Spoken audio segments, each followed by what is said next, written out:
So ngayon, yan. Temporary lang ganito muna. Open lang natin.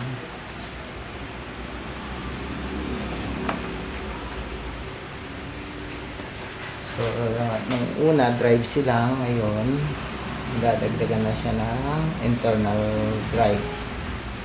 Additional storage.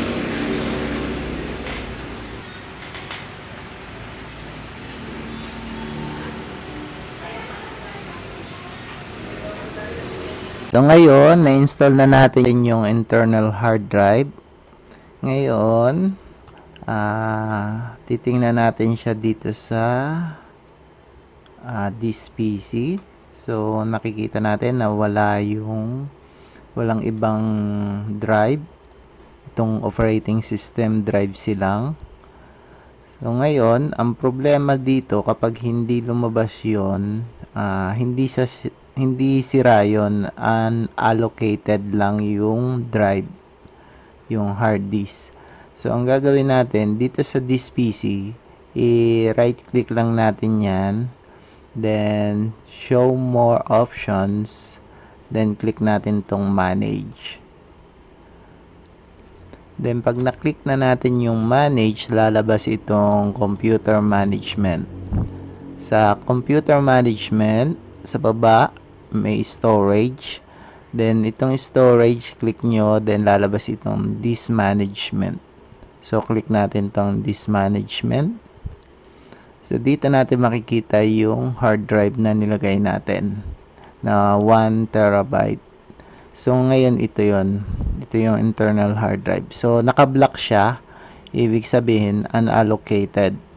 Kaya hindi siya nag-a-appear dito. So, ngayon, gagawa tayo ng new volume para mapalabas natin. So, right-click natin to. Then, click natin tong new simple volume. Then, next lang natin to. Then, okay lang yan. Next lang natin. Then, NTFS. Okay yan. So, pangalanan natin yung new volume. So, pwede natin, bahala na kayo kung ano yung gusto nyo ipangalan. Backup ang akin. Backup. Ayan. Backup files para maganda. Okay. So, ngayon, nakasulat dito, format this volume. Yan. Okay yan. To perform quick format. So, dito tayo sa quick. So, i-click lang natin tong next. Then, yan yung mga ginawa natin. So, tingnan natin. Simple volume, this one. Blah, blah, blah. Drive D. Okay. Then, click natin tong finish. So, gumagawa na siya na ngayon ng another volume. Yan. So, lumabas na siya dito. Backup files. So, yan na yun. Meron na tayong bagong pag-i-inbakan. So, internal hard drive to. So, pag may another slot pa yun sa loob ng laptop para sa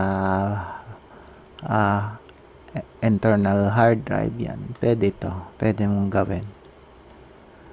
So, okay. Simple tutorial lang yan. Then, sana makatulong. Thank you.